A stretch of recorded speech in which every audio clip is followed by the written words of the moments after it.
morning, everyone. Good morning. I am so excited to be here. Thank you so much, Teresa. I mean, I'm so proud of the ways that you have inspired not only the people who are standing and sitting right here, but this is a national conversation, okay? Outdoor Afro celebrates and inspires African American participation in nature, and we do that through a leadership program. Urban leaders from around the country are getting folks in the outdoors all the time, almost every weekend. And today in particular, we've got leaders around the country who are doing exactly what we're doing, being in a national park and being seen. One of the things that is also important to us is really helping to shift the visual representation of who's in the outdoors. We don't see ourselves in the outdoors, and sometimes we confuse not seeing ourselves in magazines and in newspapers to think that we don't exist in the outdoors, but in fact we do. So we have a lot of people taking pictures and posting, and I encourage you to use your media platforms to tell a new narrative, a news story of who's engaged with the outdoors, and not just in national parks, but in backyards, having those picnics and barbecues, at lakes, fishing in streams, those gardens that our grandmothers tended. There are so many ways that we show up in nature and in the outdoors, and so I invite us all to remember all the ways that we are nature. So, on that note, when I say outdoor, you say Afro. Outdoor. Afro. Outdoor. Afro. Thank you. All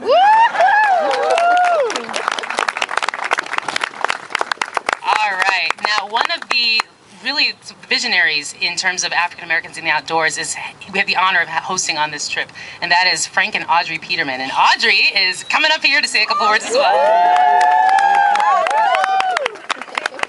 Thank you so much, everyone. Good morning. I have to say, last night I mentioned that I don't know why people keep thinking you have to die to go to heaven, because I'm living in heaven right now. And looking out at you and looking out at these faces just blows my mind completely. I'm tearful and emotional.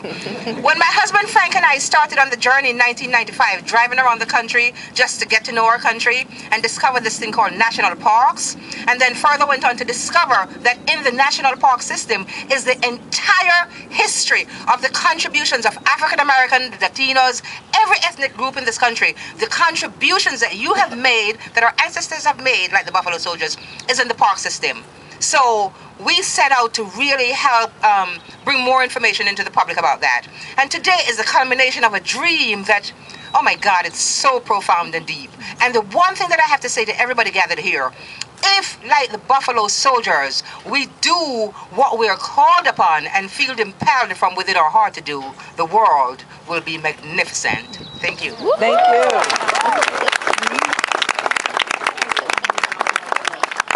Thank you, Audrey and Rue and Ron and Alan, even though you haven't spoken yet, and Frank and Teresa and everyone. I just want to go over a few logistics because, surprise, surprise, we are not exactly on time. Sure we are. We're not doing too bad, but we're not really quite on time. So I know that folks need to use the restrooms before we take off, and the porta potties are down that way, I believe. Is that correct? Ladies, all right, so we've got porta potties down that way, and the buses, we're gonna have the buses swing around and more or less do a stop right over there, a very hopefully quick stop, to make sure everyone gets to use the restroom before we take off, because that is important, because we're gonna try to get from here to Los Banos without stopping, if we can. Can we do that? Yes. Yes. I think we can do it. I think, think about what the Buffalo Soldiers, they wouldn't get off horseback every hour and a half to go to the bathroom, so I think we can get ourselves to Los Banos without stopping in their honor, and then that way we will have a little bit more time. For those of you who are curious, when they did this route back over 100 years ago, it took them about, well, let's see, how many days did it take them, Guy? About 13 days. About 13 days to do the route that we are going to do in maybe 8 hours. So 13 days. When you do it by car, the actual historic route takes about 17 hours. But we didn't think you all would be up for a 17-hour ride. So we're taking a couple shortcuts, but we do want to try to keep it moving, for sure. So if anyone is here who is there anyone who is not coming along with us on the trip? If anyone's here who's not coming along with us, we have a couple of things going on today. The two cavalry gentlemen that you see there on the back on their horses are having a little bit of an open house at the stables if you are interested. So please feel free to go over there and join them. They'll be there approximately 20-30 minutes after this program ends. And then also Ranger Alejandra Iraheta, who is going to raise her hand. She is one of our rangers here at the Presidio who knows quite a lot about the Buffalo Soldiers. The other one, Rick Penn, is coming with us. So Alejandra is staying behind, and she is going to do her Buffalo Soldier program for anyone else who's here and is not going on the buses with us. So thank you to Alejandra and to the cavalry, literally, the modern day version of the cavalry, who are here to see us off in grand style. And Teresa wanted a couple more comments before we conclude here, so I'm going to give it back to her. We're getting ready to leave, but I just wanted to read something real quick. And I wanted to acknowledge one other person. There are several people here, and please forgive me for not acknowledging you. But Robert Hanna, the great-great-grandson of John Muir, is coming along with us on this trip, and I just wanted to acknowledge him.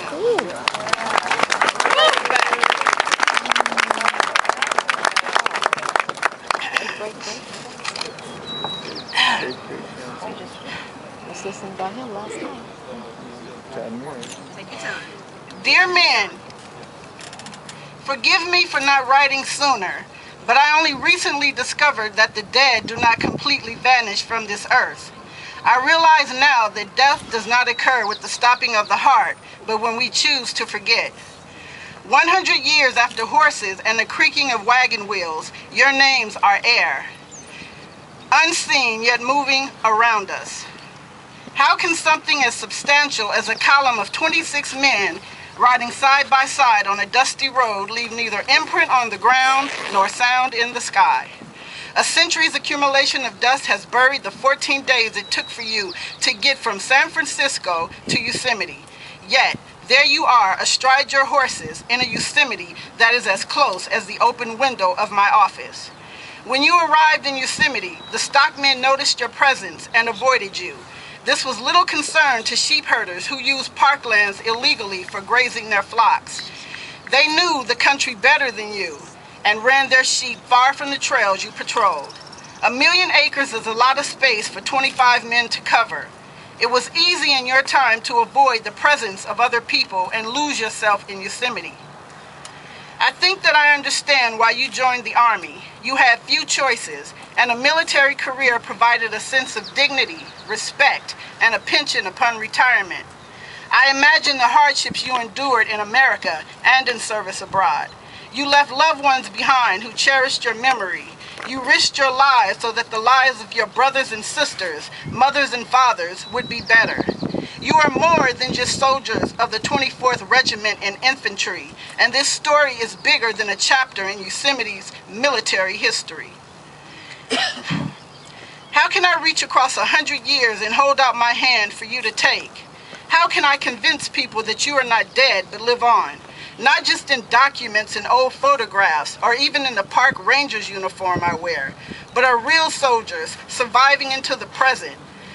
Because I choose to remember you, you live on in me. I know your lives had meaning to black folk. The deeper we gaze into the past, the greater our recognition of ourselves in other places and other times. You who are soldiers, who are family, have given me that story, and in doing so, you have assured yourselves a presence in Yosemite. Thank you for clearing the trails that we follow 100 years later. You cannot imagine how your passage has made my journey infinitely easier. Ranger Shelton Johnson, Letter to a Dead Soldier.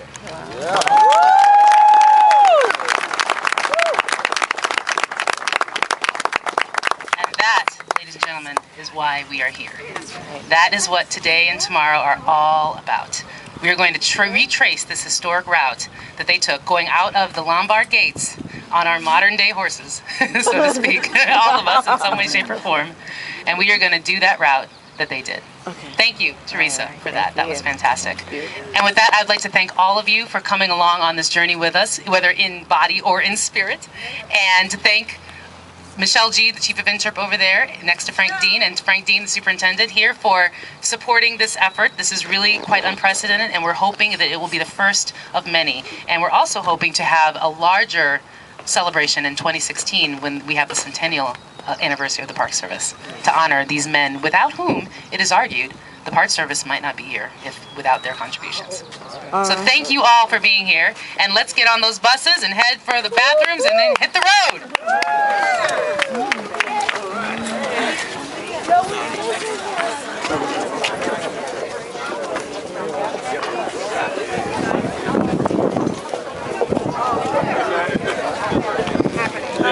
video? I'm going to take a couple of snapshots. This is the video. Can you hold the video? I'm going to take a couple of snapshots. It's on right now. Okay. Oh, you're going to take them with your other camera? It's a couple of actual pictures. In for a penny, in for a pound.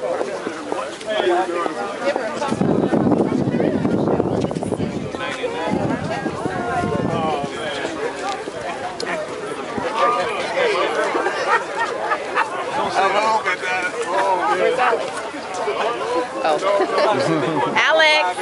Yeah, I'm gonna pick up 5 man. That's good. That's quick and rare. Yeah, that's what you all in town. No, I'm gonna go. Yeah.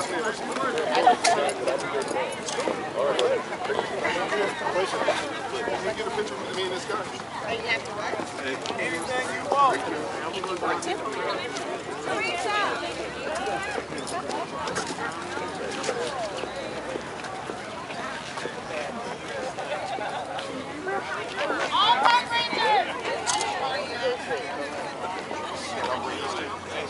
I saw 23. Okay. Let me go see you.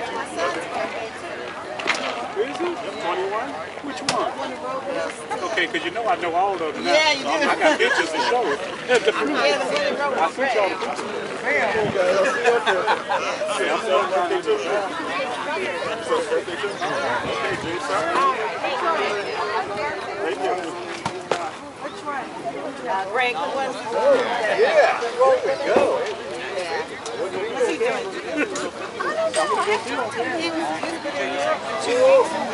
Got back sometime this week and a half.